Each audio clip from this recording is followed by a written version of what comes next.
अब हम पढ़ेंगे यहाँ पर क्रिएट स्टेटमेंट यानी DDL कमांड। पहले सब कुछ बनाना सीखेंगे, जब बनाना आ जाएगा तो फिर उस पर काम करना सीखेंगे। तो क्रिएट स्टेटमेंट देखते हैं, how to work on it.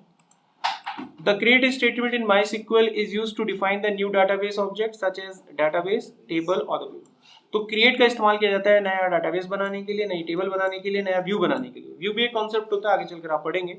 तो कुछ एग्जांपल यहाँ पर देखते हैं हम यहाँ पर। तो सबसे पहली कमांड है हाउ टू क्रिएट डेटाबेस। तो डाटाबेस बनाने की कमांड देखिए, यहाँ पर अगर कोई डाटाबेस पहले से बना हुआ है तो उस नाम का डाटाबेस मत बनाना, नहीं बनेगा, ठीक है। सेम नाम का डाटाबेस दोबारा से नहीं बनता है। तो हम एक ऐसा डाटाबेस बनाएंगे जिसमें पहले से नाम मौजूद हो, तो साइड में हमें दिख भी रहा है और हम शो डाटाबेस करके भी देख सकते हैं। तो डाटाबेस बनाने की कमांड होगी क्रिएट डेटाबेस और डाटाबेस का नाम मैंने लिखा है यहाँ पर, इसका नाम MyDB।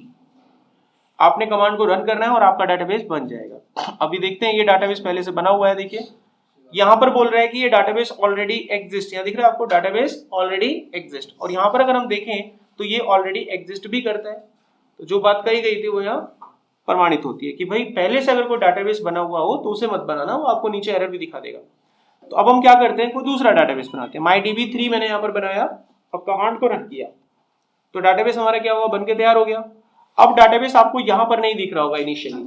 यहाँ पर अगर डाटाबेस आप चाहते हैं कि आपको स्कीमा में भी दिखाई दे तो यहाँ से इसे रिफ्रेश करना होगा, और रिफ्रेश करने पर वो आपको यहाँ भी दिखने लगेगा। अब अगर आप ढूंढते हैं तो दिख जाएगा।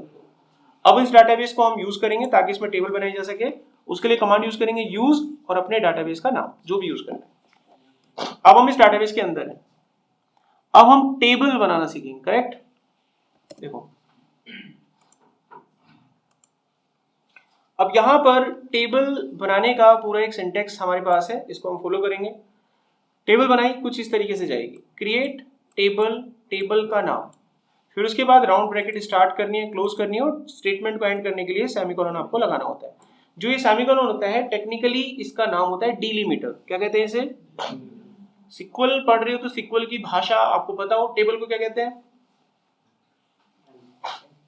हाँ, और कॉलम को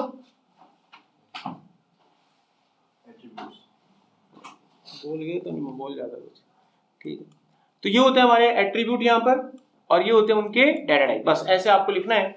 कभी भी कोई आपको टेबल तैयार करना है, देखें क्रिएट टेबल, टेबल का नाम, राउंड ब्रैकेट स्टार्ट क्लोज, फिर लास्ट में डिलीमीटर।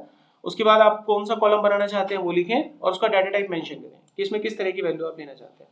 आगे भी जारी रखना है तो कॉमा लगा के फिर से स्टेप फॉलो करें। अब आपको आगे जारी नहीं रखना है तो कॉमा नहीं लगाना है, और ये स्टेटमेंट आपकी बनके तैयार हो जाएगी। तो चलिए अब हम यहाँ पर एक टेबल खुद से बनाते हैं और उसको फिर हम इंसर्ट करके भी देखेंगे रिकॉर्ड वगैरह। तो हम यहाँ पर एक टेबल बनाने जा रहे हैं। The table that I am going to create at here that is employ table, correct. Simply आप लिखेंगे क्रिएट टेबल, टेबल का नाम, स्टार्ट एंड क्लोज। पहला एट्रीब्यूट आप बनाएंगे, तो हमने पहला एट्रीब्यूट टेबल का बनाया एम्प्लॉय आईडी। ये गलत है, ऐसे एट्रीब्यूट कभी नहीं बनाना है। जो एट्रीब्यूट आप बनाते हैं उनके बीच में कोई स्पेशल साइन नहीं होना चाहिए, केवल अंडरस्कोर हो सकता है। अब यहाँ पर आपने एक स्पेशल साइन यूज करा है जो कि है स्पेस, ठीक है, ये नहीं होना चाहिए। तो आप अगर नाम देना भी चाहते हैं बेटा, अंडरस्कोर के अलावा सब खत्म। हमने लिखा एम्प्लॉय, ऐसे लगा सकता हूं, दैट इज ओके, ओके। या फिर एम्प्लॉय आईडी याद के लिए ऐसे लगा लो, it is your call. Column छोटे छोटे बनाना, बड़े बड़े मत बनाना, लेकिन ऐसे बनाना कि कम से कम पता तो रहे क्या बना रहे हो।